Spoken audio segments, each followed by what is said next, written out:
Hi boys and girls! Welcome to our next video. I think I'll move us this way to get out of the window. I have another story to read to you today that's going to go along with the idea of perspective and taking somebody else's perspective. At the end of the video, I have some questions for you to think about and answer. And in order to do that, you might have to pause the video, start the video, pause the video, start the video.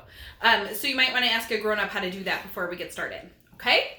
The story that I have for you is not an art perspective. So yesterday you looked at duck and you looked at rabbit and you had to compare them and say, I see that it's a duck or I see that it's a rabbit. You had to have your perspective on the art. Today you're going to hear a story about two individuals who have the same experience, but both of them have a different perspective of what happened. So the book's actually broken into two different parts, okay? All right, A Tale of Two Beasts. It's an Aaron favorite. I can adjust this a little bit. Sorry, guys. There, that's better. All right, A Tale of Two Beasts. Part 1, The Strange Little Beast. I was walking home from Grandma's house through the deep dark woods when I spied a strange little beast.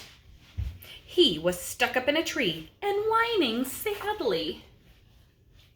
So the little girl was walking home and she saw this strange little beast in the woods. And she doesn't.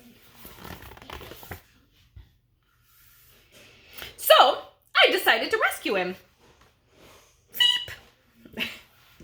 I will call you Fang, I told him. And I wrapped him warmly in my scarf and carried him home safely.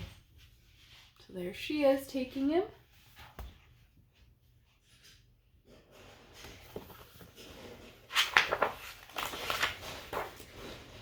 I gave him a lovely bath and a gorgeous new hat and sweater and a delicious bowl of nuts. I made him a beautiful house and gave him Lord Rex to play with.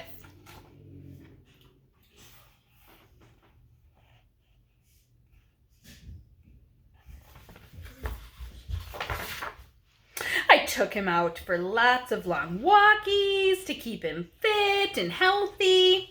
And I showed him off to all my friends who loved him nearly as much as I did. There she is taking him out for some long walks.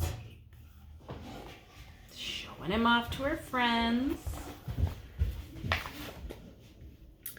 But for some strange reason, the little beast did not look very happy. In fact, he was looking rather hot. I hope he's not sick, I thought, and opened the window to cool him down. But then something terrible happened. He threw off his clothes and leapt out the window. Fang! I yelled. And he ran away as fast as he could, back to the deep, dark woods. Oh, there goes Fang. Where? Out the window. I wanted to go look for him, but Mama had other plans. Dinner time. Bleh. Bath time. Ugh.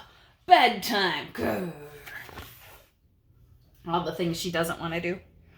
I couldn't sleep. I missed the little beast and wondered if I would ever see him again. But then a small furry shadow appeared at the foot of my bed. Look who's back in the window. The strange little beast had returned. He seemed quite pleased to see me. And I began to think that maybe, just maybe, he wasn't so strange after all. She goes running with him in the deep dark woods. And she even takes off. She threw off her clothes just like the beast threw off his clothes. And she has her under. I wonder why he came back. That's her big question. Now we go on to The Tale of Two Beasts, The Terrible Beast, Part 2. Now, look at what happened. In the first part, there was a picture of the little girl. Now for part 2, there's the picture of the little beast. So guess what? First, we heard the story from whose perspective? The little girl. Yes, and now we're going to hear the perspective from the little beast. I was hanging from my favorite tree singing happily to the birds when... Here he is in his tree singing la la la. I was ambushed by a terrible beast. Hey! Who's the terrible beast now? The little girl. He thinks that she's a terrible beast because now we're hearing it from his, what's that fancy word I'm teaching you? Perspective. Yes, his perspective. All right, so here's the rest of his perspective. She growled at me and tied me up and carried me off to her secret lair. So those are the same pictures from here. But her perspective was that she gave him nice warm clothes. His perspective is that she tied him up. Same thing, 2 different perspectives.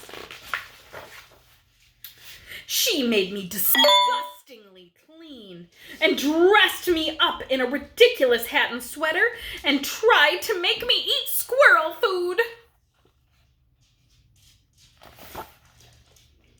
She kept me in a tiny box with nothing for me to do and nowhere for me to hang from. Look at the wall, it's got scratch marks on it because he wants to hang in that little box. There was nowhere for him to hang. Here, she thought she made him a really nice house.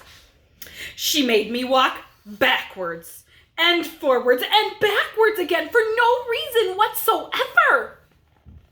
She thought she was taking him out for a walk. He's like, I don't get this, little lady. She showed me off to a herd of even wilder beasts who were just as terrible as she was. Look at his face. He does not feel very happy, does he? No. I had enough. I made a cunning plan and put it straight into action. So we made the plan here to here equals freedom. Free at last! I raced back to the deep dark woods before the terrible beast could catch me. Woohoo!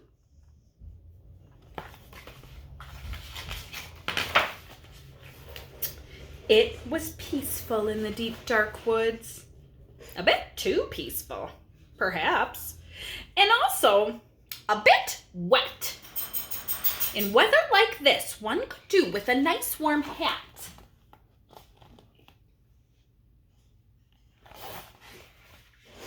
I snuck back in to retrieve it under the cover of darkness. So really, he was just coming back for his hat. The terrible beast was waiting for me. She seemed quite pleased to see me. And I began to think that maybe, just maybe, she wasn't so terrible after all. That page of the story is the same. They had the same feelings about that. And that's the end of the terrible beast. Who was the tale of 2 beasts? Who were the 2 beasts? The little girl and the beast. The little beast. The girl and the little beast, but they both thought each other was the beast because they had 2 different perspectives. All right, so each week we've been spending a day making a Venn diagram. The 2 circles that overlap each other. One side, I want you to draw the little girl. The other side, I want you to draw the little beast. And then in the middle is where you put things where their stories are the... Perspective. Okay, good try. In the middle is where you put the things that are the same between the 2 stories. So one thing that was the same was at the end, they both said, maybe, just maybe, the little beast wasn't so terrible after all. That would be something that's the same. But on the girl's side, you could put took them out for long walks. On the Little Beast side, you could say walked back and forth for no reason whatsoever. They took that same page and made it two different perspectives. They were different. We're going to contrast those two ideas. In the middle, we're going to do what, Erin? When they're the same, it's not contrast, it's compare. Yes, we're going to compare what was the same in both the stories, okay? So, compare in the middle, contrast the girl on one side, contrast the boy on, or the Little Beast on the other side, okay? Your Venn diagram is your challenge for today. Now, I'm going to give you a couple scenarios. Think Miss Hanky and her second step scenarios. I'm going to give you a couple scenarios of little situations that might happen, and I want you to come up with what the person's perspective might be. So you're going to have some empathy or put yourself in somebody else's shoes. Remember when we talked about empathy? You're going to have to put yourself in somebody else's shoes and think, what would their perspective be about this situation? So here's your first scenario. Bobby got first place in a race. John got last place in the same race. What would John's perspective be?